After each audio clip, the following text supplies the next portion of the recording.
50 años de vida en estas tierras llenaron mi cabeza de historias. Yo podría contar cada noche del resto de mi vida una historia distinta, y no habré terminado cuando suene la hora de mi muerte. Muchos saben relatos fingidos y aventuras soñadas, pero las que yo sé son historias reales. Mi vida es como el hilo que va enlazando perlas, como el indio que veo animando al metal en ranas y libélulas, en collares de pájaros, en grillos y murciélagos dorados. Tengo historias de perlas y de esmeraldas. Sé cómo perdió su ojo Diego de Almagro en la desembocadura del San Juan y cómo perdió el suyo Fray Gaspar de Carvajal junto a las playas del Gran Río. Sé cómo escondió Tisquesusa en las cavernas del sur el tesoro que perseguía en vano el poeta Quesada, y sé cómo los incas llenaron de piezas de oro una cámara grande de Cajamarca para pagar el rescate del emperador. Conozco el misterio de las esferas de piedra enterradas en las selvas de Castilla de Oro y el origen de las cabezas gigantes que tienen musgo en las pupilas.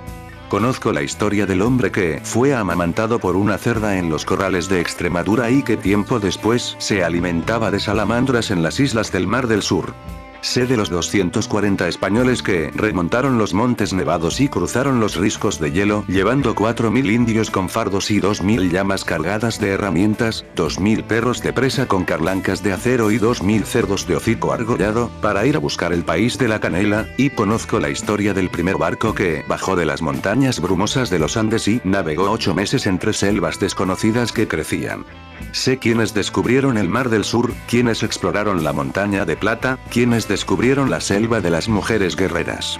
Conozco las penas de los que construyeron el primer bergantín en los ríos encajonados de la cordillera, de los que convirtieron centenares de viejas herraduras en millares de clavos. Conozco historias de herraduras de oro con clavos de plata. Sé el relato del hombre que después de tragarse un sapo enloqueció para siempre, y el del capitán que repartió entre sus soldados como alimento un caimán descompuesto. Conozco la guerra en la que se enfrentaron dos viejos amigos, y que terminó con uno de ellos ahorcado lentamente por el garrote infame y el otro muerto en un palacio por 12 conjurados. Puedo contar la historia de los 10.000 hombres desnudos que remontaron 10 años el curso de un río para buscar en las montañas el origen de un barco.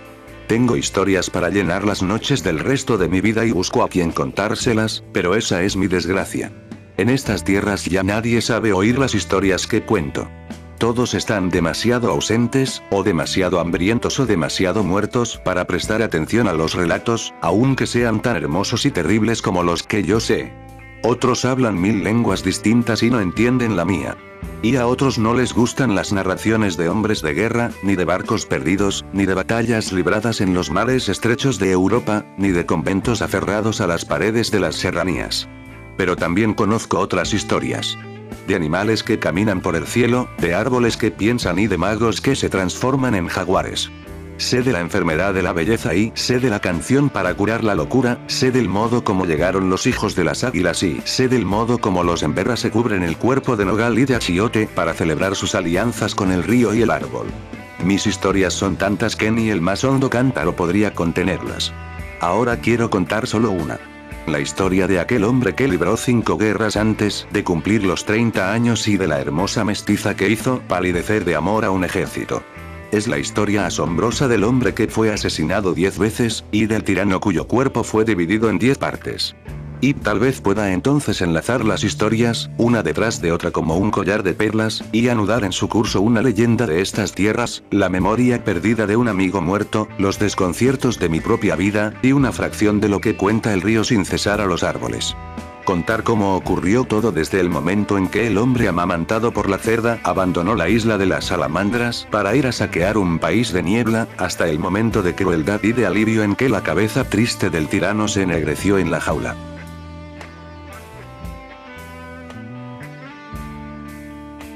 En Flandes, en 1547, Teofrastus me lo explicó todo. Nos dieron la diversidad del mundo, me dijo, pero nosotros solo queremos el oro. Tú encontraste un tesoro, una selva infinita, y sentiste infinita decepción, porque querías que esa selva de miles de apariencias tuviera una sola apariencia, que todo en ella no fuera más que leñosos troncos de canela de Arabia. Anda, dile al designio que hizo brotar miríadas de bestias que tú no quieres ver más que tigres. Dile al artífice de los metales que solo estás interesado en la plata. Dile al demiurgo que inventó las criaturas que el hombre solo quiere que sobreviva el hombre. Ve y dile al paciente alfarero que modela sin tregua millones de seres que tú solo quisieras ver un solo rostro humano para siempre. Y dile al incansable y celeste dibujante de árboles que solo te interesa que un árbol exista. Es eso lo que hacemos desde cuando surgió la voluntad. Apretar en el puño una polvareda de estrellas para tratar de condensarla en un sol irradiante. Reducir a la arcilla las estatuas de todos los dioses para alzar de su masa un dios único, desgarrado de contradicciones, atravesado de paradojas y por ello lastrado de imposibles.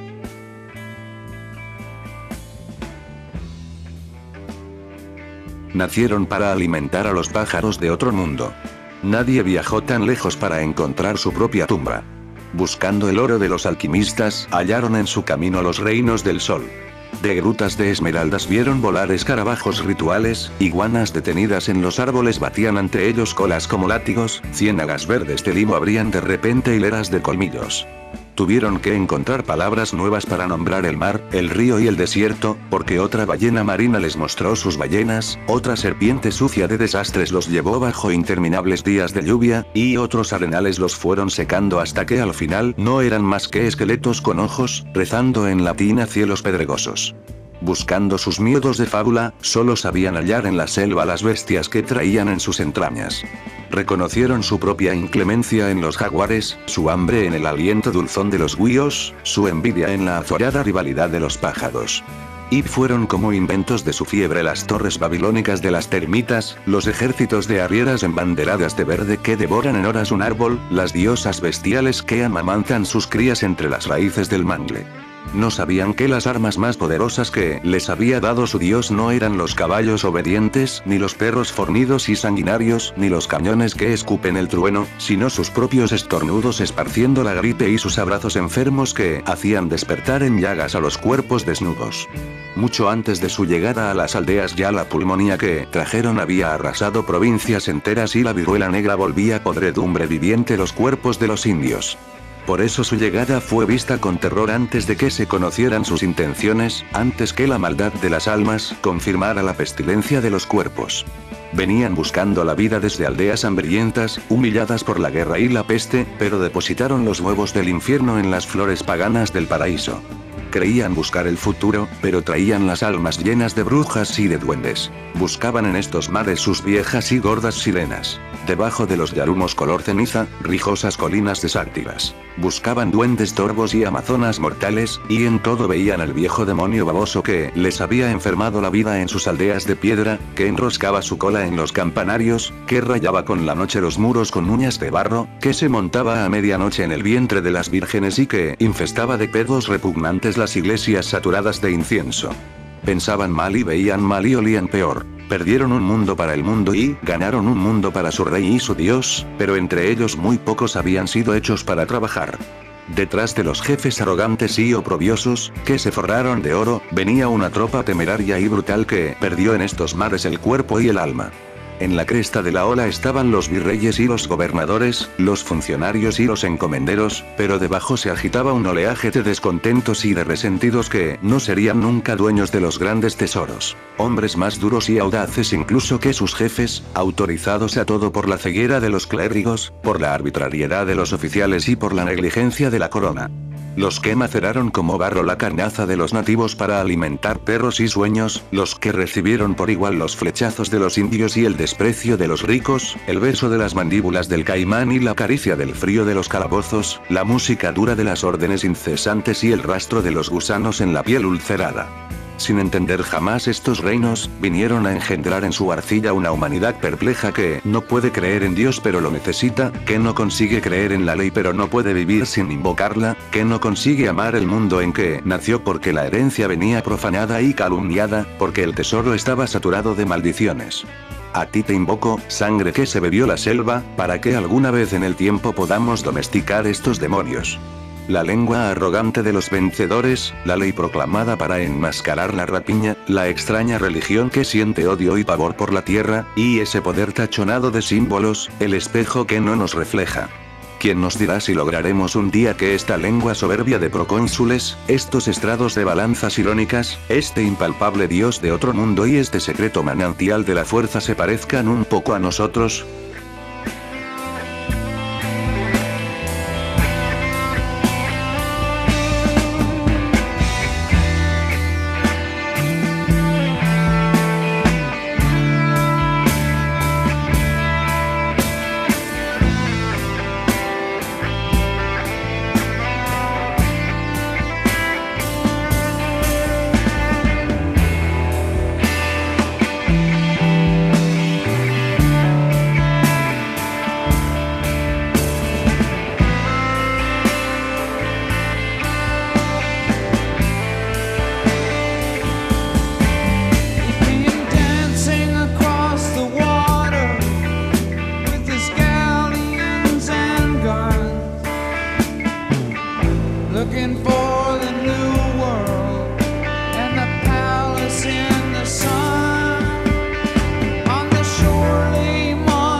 killer.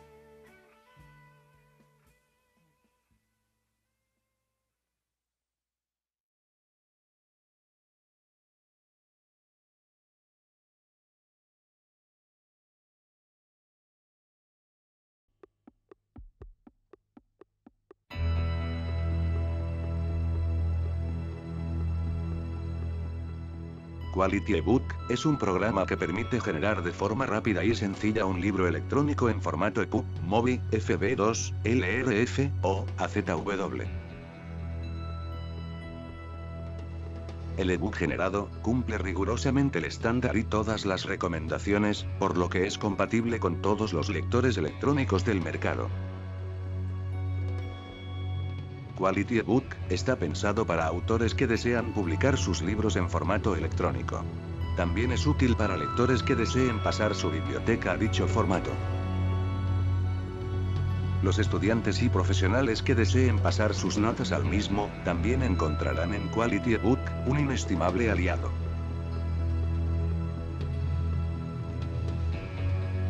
Crea tu propio libro digital en el formato que más te guste. EPUB, LRF, MOBI, AZW, FB2. Con Quality ebook disfrutarás del placer de la lectura.